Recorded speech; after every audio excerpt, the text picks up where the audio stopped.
You're listening to a podcast called Torah from the Talmidim of Rabbi Herbert Zatzal, a great mechanech in St. Louis. This is the first episode.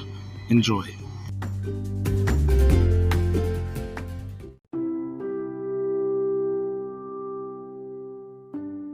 Just before Pesach, about a day or two before Pesach, I found out that one of my Rebbeim from Epstein Hebrew Academy was nifter. His name is Rav Chaim Yosef Herbert Zatzal. I thought it would be nice, more than just nice, I think it's very important that we say words about him, to speak about the role that he played and the assets that he brought to the team of chinuch within the Epstein Hebrew Academy community, and also the assets that he brought to the Aguda, also regarding chinuch in the St. Louis community.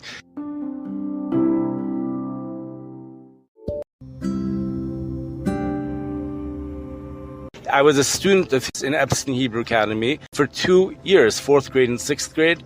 He taught every subject, the only Rabbi I ever had that taught every subject in Limudei Kodesh: Chumash, Parshas Vayishlach, Navi, Sefer Yehoshua, Halacha, Hilchas Pesach. I have a clear memory of him purchasing beautiful Kiddush cups for anyone who did not have a Kiddush cup. And then Gemara, Haminiach Esakad, Baba Kama, when we got into the 6th grade, when I was in 6th grade. I also learned with him privately on the side on Sundays through 8th grade, I believe. That was through 8th grade. That was one-on-one. And he was also mashpia me during the time, although it was brief, during the times I spent at the Aguda. The times I spent at the Aguda really, number one was Yamim Noraim every year from 4th grade onward for the remaining of my elementary school years. So that's 4th through 8th grade. And those were also the years that we sat next to Rabbi Herbert and there was interaction. I remember him testing me on what some of the words meant. The end of the Ne'ilah davening on Yom Kippur. And with him, as everyone knows, the words had to be translated to the very exact. And we had a vocabulary test every single day in 6th grade, every single day on 13 words, more or less. Examples, I remember the word ha. The word ha meant that. And it had to be translated as that. Otherwise, it's marked wrong. Any word that's marked wrong is wrong. You could show him a dictionary that shows that you're right and the grade should be changed, but he said the only dictionary that he is mevatel his das to is Jastro. It's just a classic Rabbi Herbert thing to do. His Jastro his translations are not controversial at all. It's probably the best dictionary, but some of the yeshivas do make you rip out the first 5 pages due to some apicorsis or heresy that may be within the first 5 pages, and some people prefer not to use them. In fact, at the Aguda in St. Louis, many of the Jastros were stacked behind the corner by Rabbi Frank, the opposite side of where Rabbi Herbert sat, and it was almost like a joke. Rabbi Herbert would send people over there to go and get the Jastro. So he was a big fan of the Jastro. There's some other things he was a very big fan of, which we will discuss in this episode. I heard the words Derech Eretz Kadma LaTorah more often from him than from any other Rebbe that I had. I heard Baruch Hashem. When he asked you how you were doing, if you said fine, he would say very fine. You'd say very fine. Say very, very fine. Say okay, very, very fine. It would keep going until you said Baruch Hashem. Once you said Baruch Hashem, you'd say, thank you. That's what he wanted to hear. The joke is sometimes a person wasn't doing fine. They had strep throat. You're not doing fine. I can't. Baruch Hashem. He wanted to hear Baruch Hashem. Those were the words that we were to use. The phrase Derech Eretz Kadma LaTorah, he would usually let the student finish off that final word. Derech Eretz Kadma LaTorah. There was Toras Hashem. I don't remember all of the phrases exactly. you will not see a milchamta shel Torah unless Rabbi Herber's there. At least in those days, we didn't have a lot of Kollel people back then.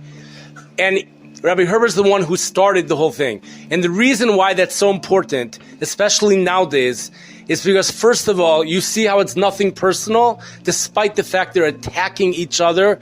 Sports, they'll fight. You have, the Empire called the wrong shot. There's going to be a fight. There's going to be so you get the feeling in the world that we live in, sports starts to feel real. Politics starts to feel real. So if Torah is not like that, if we do not have Milchamta Shel Torah, then we don't have anything to fight those koichos back. So by him being there, and this is true in almost every Makom Torah, the Chiddush by St. Louis is that it was not Lakewood. It was in the middle of the country, far away from everything. But because of his presence, we had that. Even a child could appreciate something like that. Walking in, attention grabbing, much more than just someone giving a drasha. It looks a lot more real when you have that type of a discussion. He added a lot, and at one point, I remember Rabbi Greenblatt even said, we should call this. No, he's not sleeping yet. We should call this the Herbert Greenblatt show, and it was almost like entertainment, but it added a lot. A certain type of midah ha'emes with an accountability that, first of all, created an awareness of a lack of emes in things that one wouldn't even be aware of ordinarily. An awareness that, like what they just did, they didn't even realize, but they thought they didn't do anything wrong, but really they did. He could point out how there was a lack of honesty. And secondly, there was an accountability. So let me give you some examples. And before I do, though, I'm just going to say the main message always was Derech Eretz Kadma LaTorah. I probably heard that phrase more often from him than any other Rebbe I ever had.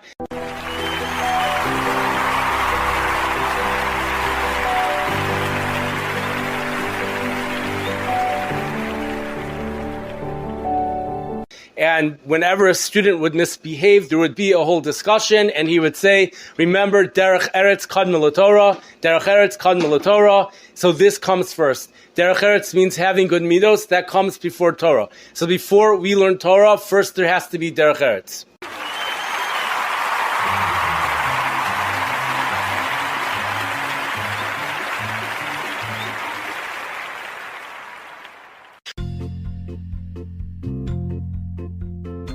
I remember someone was once benching.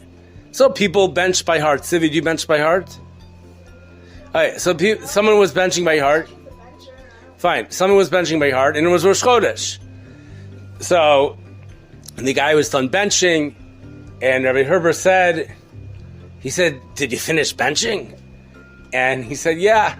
This was a very sharp kid, actually. He said, yeah, I finished benching. He's like, you know the whole thing by heart? And he said, yeah. You know Yalav Yavo by heart? And he said, yeah.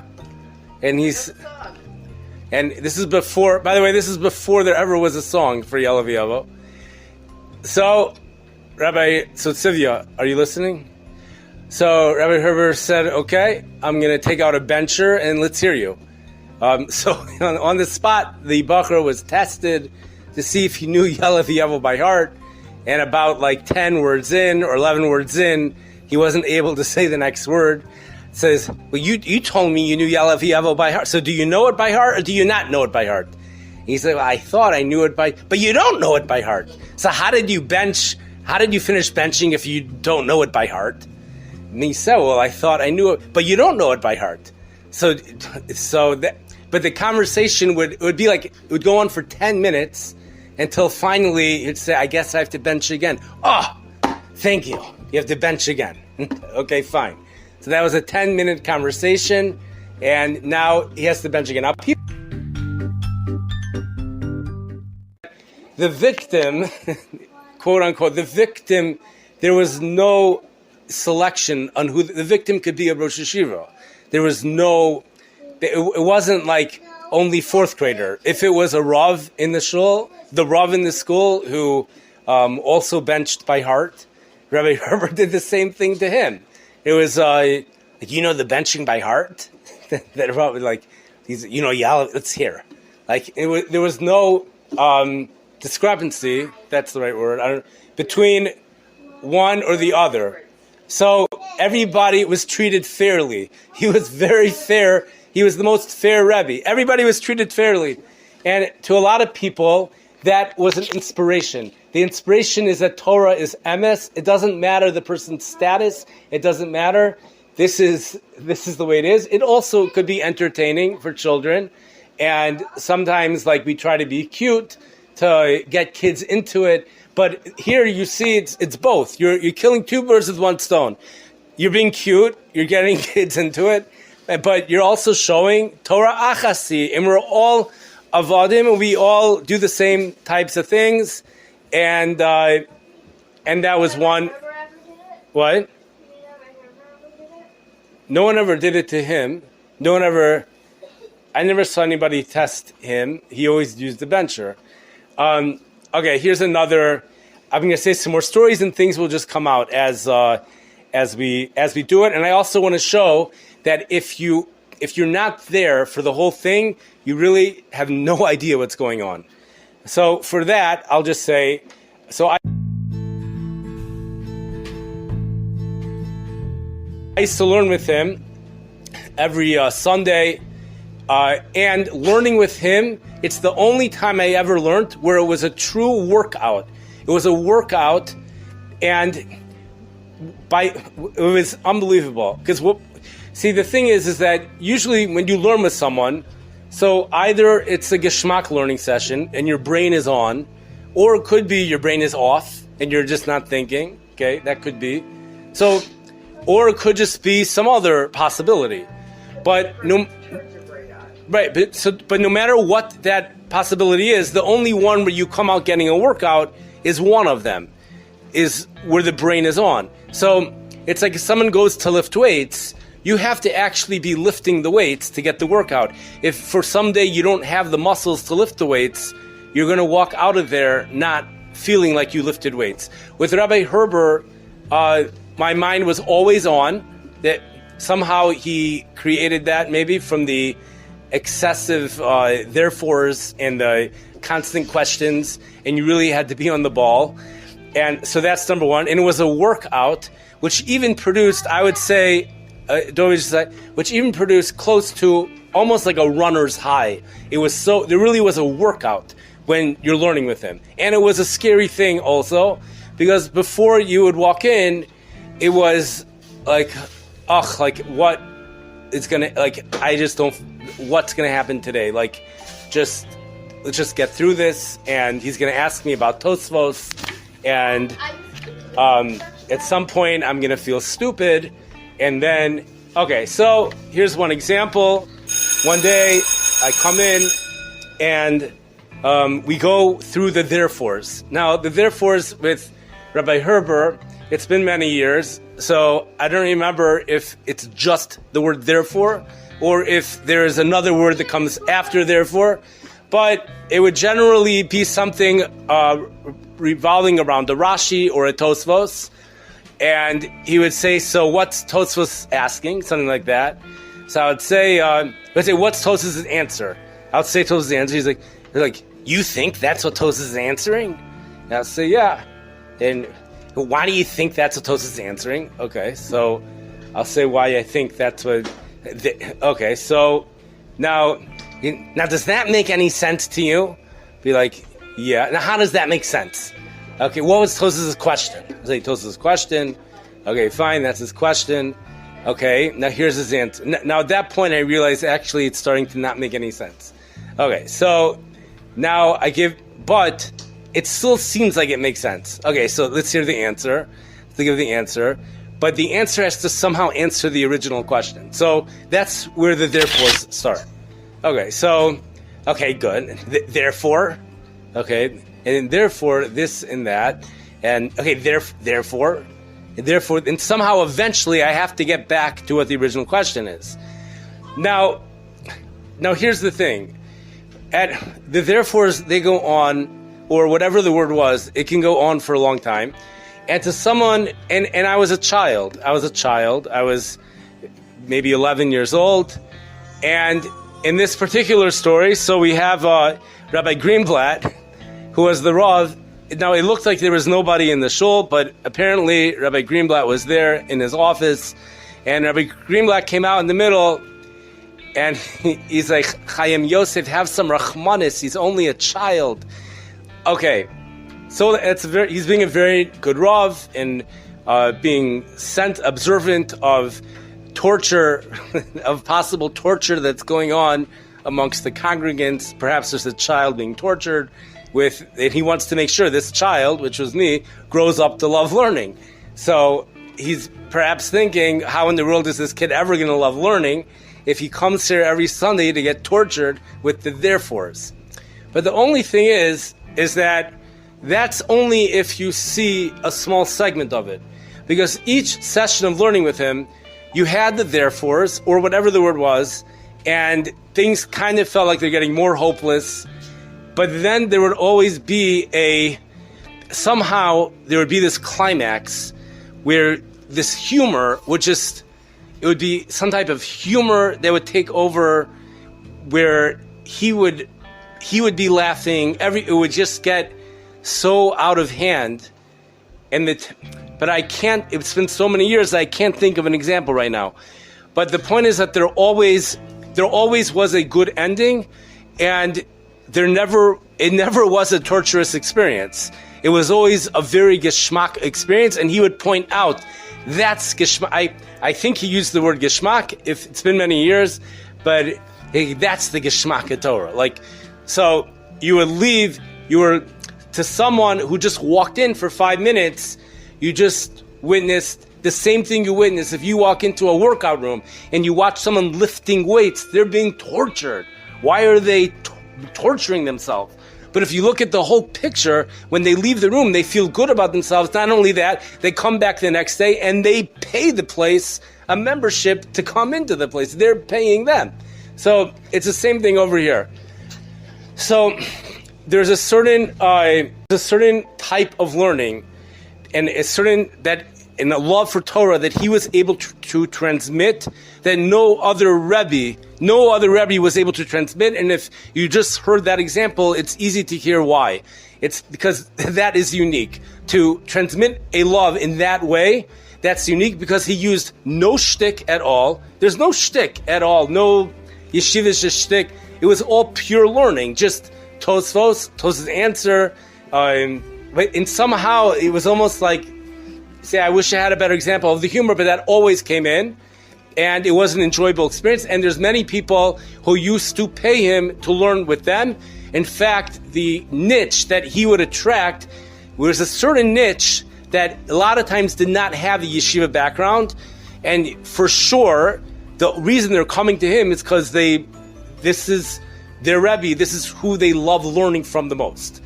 So learning was an enjoyable experience with a midas hadin. It was an enjoyable experience with accuracy, and it was with no shtick, but it still ended up being enjoyable.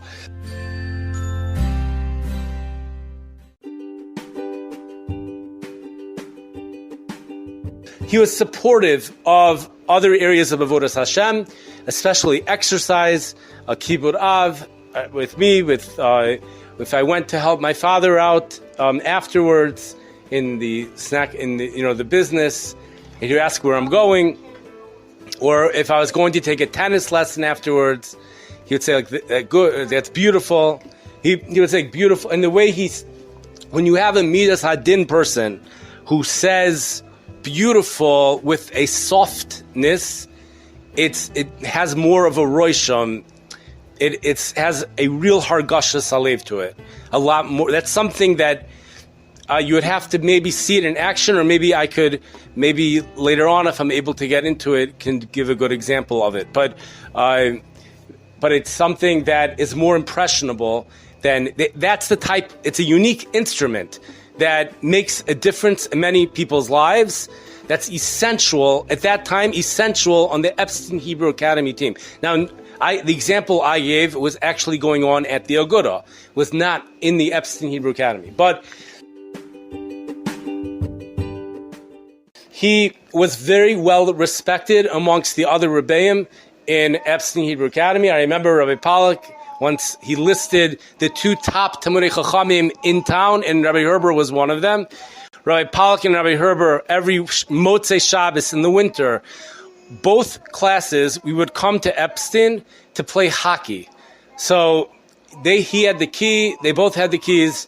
I was in 6th grade. I think Rabbi Pollack brought either 5th grade or 7th grade or both, and we would play against each other.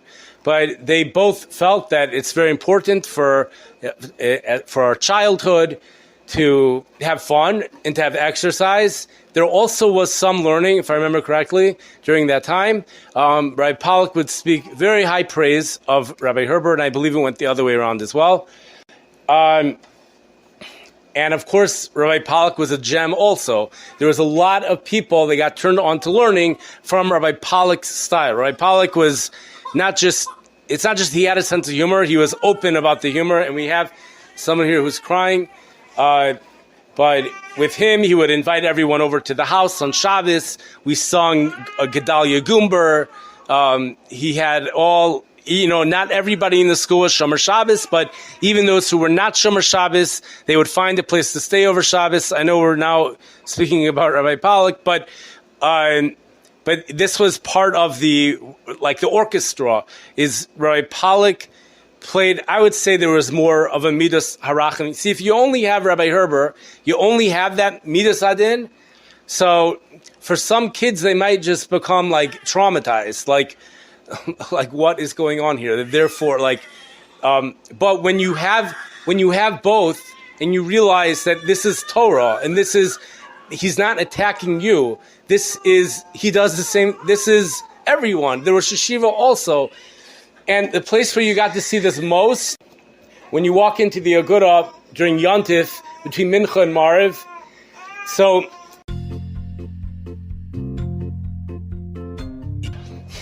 he said class starts at 9:03 every day, no matter what.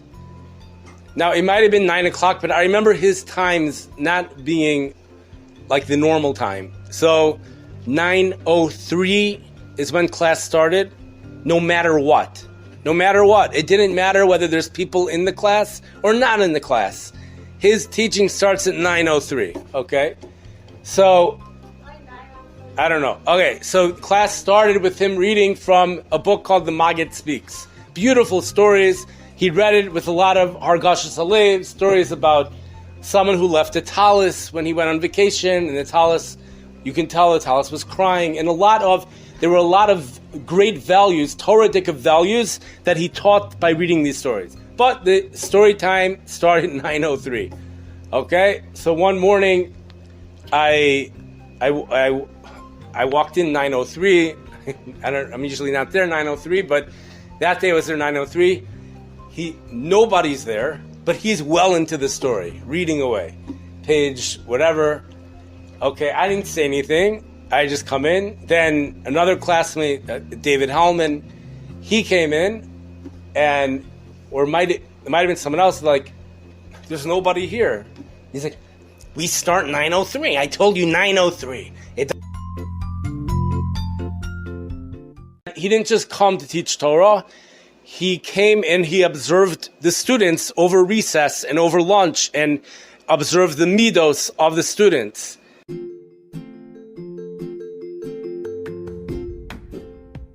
There was one time where, I don't remember if it was like a raffle. I don't remember what happened, but davening started every day at 8:30. And if you got there 8:40, there was some consequence. I don't know what it was. I got there 8:40. Whatever the consequence was, it was. But I ended up not having to suffer that consequence. I think I ended up getting a prize as well. So someone asked him, they said, Rabbi, I don't understand. He came at 8:40 and he walks out with a prize. And he said, he said Simcha came late, but he davened like a mensch once he got here, and I thought that was deserving of something. So the rules were not black and white. You can tell that there was a lot of feeling that went into the rules that were made. I think that many people in the community know him for his, like my father used to call him the Babe Ruth of the Blot Gemara. And when it came to learning skills and learning the Gemara, he was way, way up there. And he was very exact. We had a vocabulary test every single day. We had a vocabulary test on 13 words of the Gemara, on words that you had to answer exact. Ha, for example. Hey, al. So I remember that word meaning that. And the basically, if he marked it wrong, it's wrong. It doesn't matter what dictionary. The dictionary could show that you're right, but it's still wrong because he marked it wrong. Unless it's a Jastro dictionary. Then he will change it. And that's the way he was over there. And I'm trying, I know there's so many more. It's, what? I don't know. Just wait till 10 o'clock.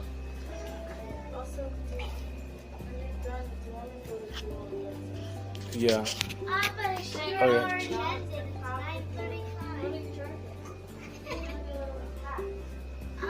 What? Alright, so what story? You said that he started. Oh no, okay. So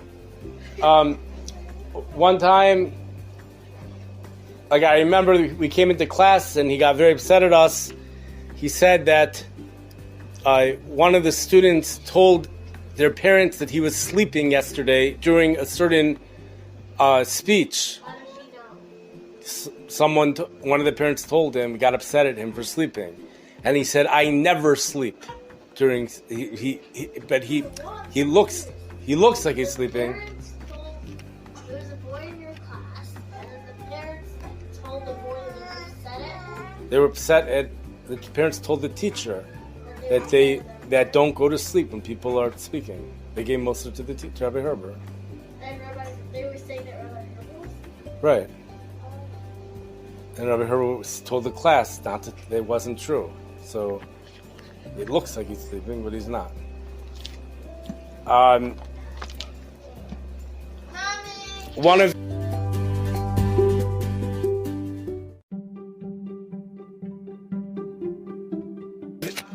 One of the things that he taught a lot was Kavod Shabbos. He would ask frequently, what's the holiest day of the year? Most people answer Yom Kippur. He would always say, no, it's Shabbos Kodesh. There's no such thing as Fridays. It's Erev Shabbos Kodesh. And there's no such thing as Saturdays. It's Shabbos Kodesh. I don't know if there's anything as Sunday either. I don't know. And on Shabbos, I think the proof was the fact that there's 7 Aliyahs on Shabbos. There's only 6 Aliyahs on Yom Kippur. Was probably the only Rebbe I had that taught the most number of subjects in Limudei Kodesh. In Vayishlach, in Chumash, Yehoshua, in Navi, he spoke halacha, he taught halacha, and he taught Hameniach in Gemara. And I remember by Pesach, he asked every person, do you have your own Kiddush cup?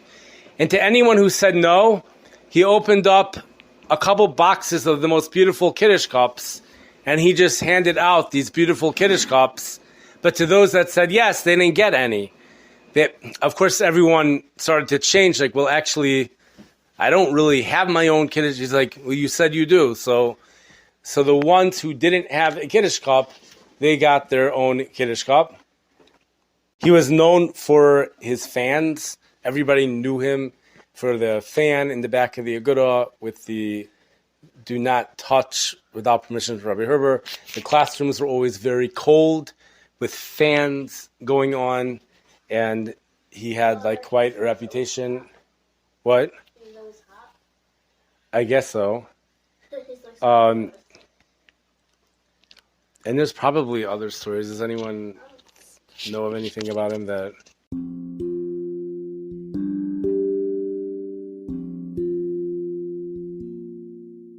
anyways, he felt he had a lot of chashivas for teaching Torah. He felt that's the best thing one could do. But he also,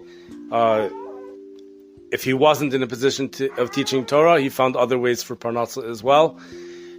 And he wasn't dressed. He didn't dress yeshivish. There is one story I want to say actually that, but he very much was attracted to yeshivish. Just his place was the agora. So here's the story.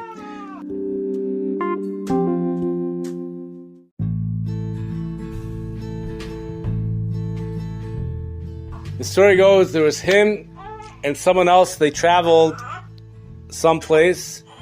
It might have been on the East Coast. This was many years ago, before gas stations were computerized. And they stopped to get gas. About an hour after they got gas, at the gas station, he says to the person next to him, he says, "How much was the gas?" So the person says, he says, I don't know. I didn't pay for it. I thought you paid for it. So Rabbi Herbert said, I didn't pay for it. I thought you paid for it. So they were an hour past the gas station, but of course they had to turn around and go back. So this is 3 hours out of the way. At least 2 hours. They go back to the gas station and to pay for the gas. And Rabbi Herbert says to the person behind the counter, the gas station, he said, "Tell me the truth. Were you nervous that we weren't going to pay?" I didn't say it over here though. And he said, the person behind the counter said, "I wasn't nervous." He said, "I wasn't nervous for 1 second because I saw your yarmulke. I knew you would come back to pay." So I thought that was a big Kiddush Hashem. Just the fact that, I don't know who was making, there was a lot of people making the Kiddush Hashem there.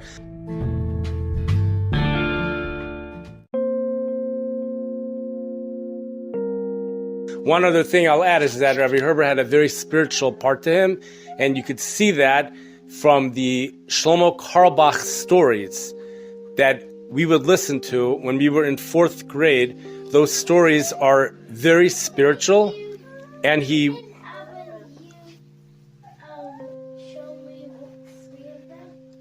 Yeah, so the stories are very spiritual. He had a great appreciation for them.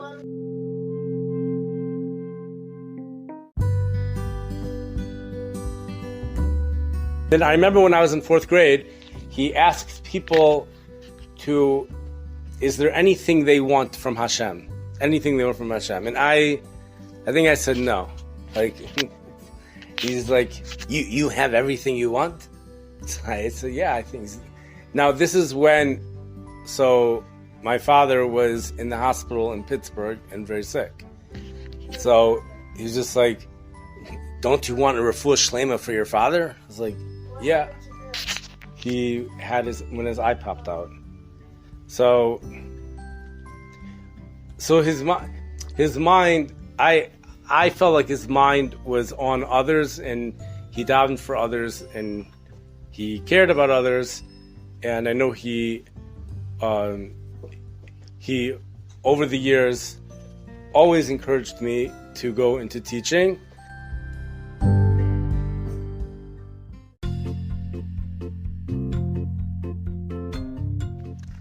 Just to say something a little cute, there was one year in Epstein Hebrew Academy when they decided to rent out 6 Flags of Great America. Like, who could believe it? It was an amusement park. It wasn't just rented out by Epstein. I don't know what the story was. It was the end of the year and the weather was horrible. The weather was in the 40s. But our job, we went to 6 Flags with Rabbi Herbert. Temperatures were in the 40s. But the water rides were open. We did everything that we wanted to do. It was freezing, but we were amazed when we saw that Rabbi Herbert also went on the rides with us. I remember explicitly, him going on the swing ride that went, if it didn't go upside down, it went very close to upside down, and it was just, I believe he knew how to have fun, and he felt it's important for kids to have fun. I think this is part of what made him a very good mechanech. And what's most important to realize is that when a community has a gem, you could also, I think there's a responsibility upon the community as well to polish the gem and keep the gem a gem. And that's what we had in Epstein Hebrew Academy during those years. It's not just Rabbi Herber, it was all of those that provided Rabbi Herber that position. Rabbi Pollack, speaking highly of Rabbi Herber, he was given the kavod that kavod HaTorah deserves, and it was a great staff, other Rabbanim as well, but it was a gem that was polished back in the 1990s, and it was a schus to be in Epstein during those years. And I could hear a svara to send your child to Epstein back then based upon sometimes just one Rebbe. And it could be Rabbi Herber. Sometimes I could hear it being Rabbi Pollack. It could be, and that could be a thing. And Epstein Hebrew Academy was blessed. It was a special merit that I think they were blessed with, to have the presence of Rabbi Herber.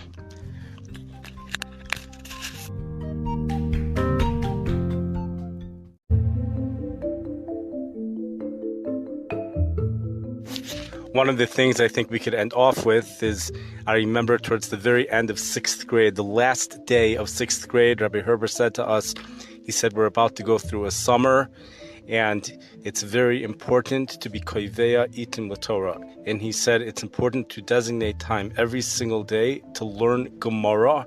He suggested 1 hour a day. He said if you don't, your mind will become warped.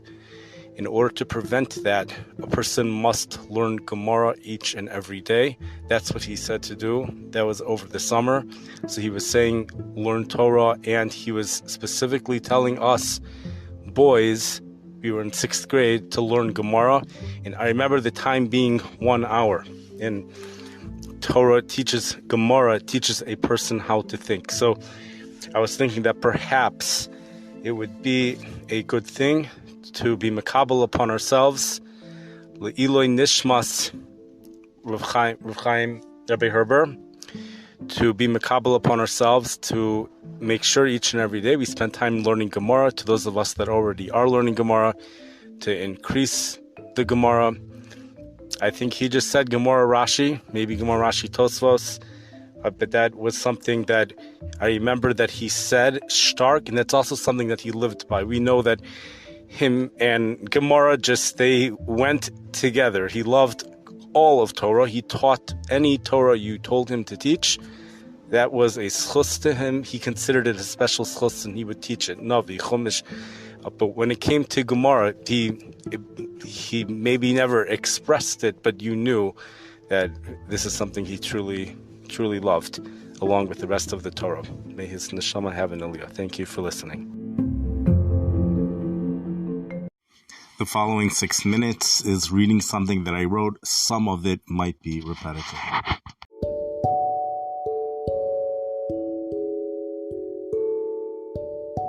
My relationship with Rabbi Herber Zatzal is from the 1990s. My father paid him to teach me one-to-one for many years. Learning with him was most geschmack. He was able to make Torah geschmack without using any shtick. There was no shtick with him, but humor managed to frequently make it into our sessions. I was a child at the time, but my learning with him continued into my teenage years a little bit. I went away to yeshiva from 9th grade onwards, and that's when my learning with him ended for the most part. But his influence was strong and lived on. His presence was well felt wherever he went, and it always brought out the best in me. I would run into him at the JCC frequently, and he was encouraging through his questions. I loved what Rabbi Greenblatt once called the Herber Greenblatt Show. Rabbi Greenblatt was the Rav. He is the Rav of the Shul in St. Louis at the Agudah. The Herber Greenblatt Show. This took place on Yontif in between Mincha and Mariv. Rabbi Greenblatt would give a shir. Rabbi Herber would have the appearance of sleeping, but he was, in reality, as everyone knows, He was wide awake, and certainly back then, a genuine milchamta shel Torah would take place. As a child, it was most appreciated.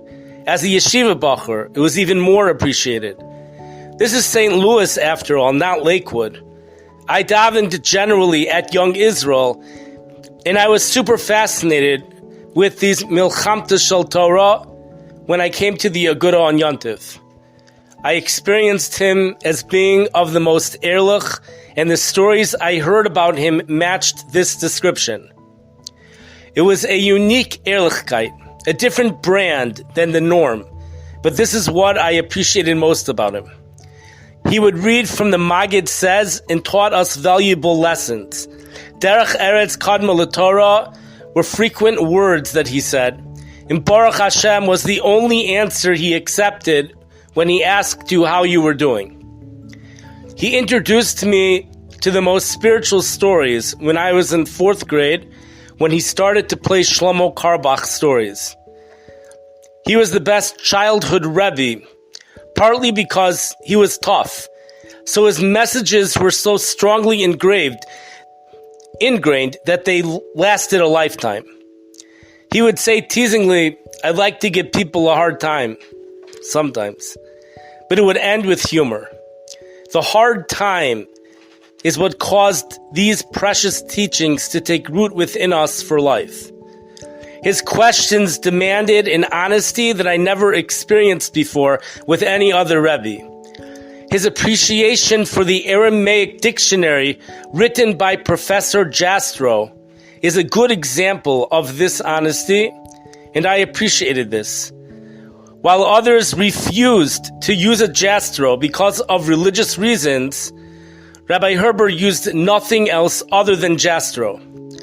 When a person's goal in learning is accuracy to the core, the only dictionary available at that time was Jastrow. Jastrow had hashkafas that were not yeshivish, to say the least. Another Rebbe in the shul, more of a hardcore Lakewood, said he prefers to use only kadosh people and kadosh sources when learning, and therefore the Jastrow dictionary was limited by him. Its use was limited. In fact, all of the Jastrow dictionaries at the Aguda in St. Louis were kept in a pile behind this Rebbe, who sat at the opposite corner from Rabbi Herber. Rabbi Herber frequently sent different messengers to the Rebbe to fetch the Jastrow dictionary. It was a humorous situation. Rabbi Herber had his niche. He had his fan club. I think his greatest Talmud was, well, I won't say his name, but there's a specific person I have in mind who eventually went to Lakewood and became a very big Talmud Chacham. In general, his niche seemed to be more of the Wash U crowd. They respected him a lot, and some even paid him to learn with them. Learning with Rabbi Herber was a workout. It was such a workout that it even seemed to produce a runner's high. I remember once when I was still a child, I was learning Gemara with him. There was a sudden stream of constant therefores. Questions of therefore, and I had to answer all of them. The Aguda seemed empty at that time, but suddenly Rabbi Greenblatt's door to his office flung open, and he walked out of the office and he said, quote, Chaim Yosef, have some rachmanis. He's only a child, Chaim Yosef. End of quote. As for me, I was already at the runner's high point. So I didn't need his rachmanis, but the point is that experiencing, learning with him was different than observing who he learned with. I appreciated him, and I'm so sorry that he's gone. Hamakum Menachem Eschem Esok Shar Velitzin Yerushalayim to all of the Avelim.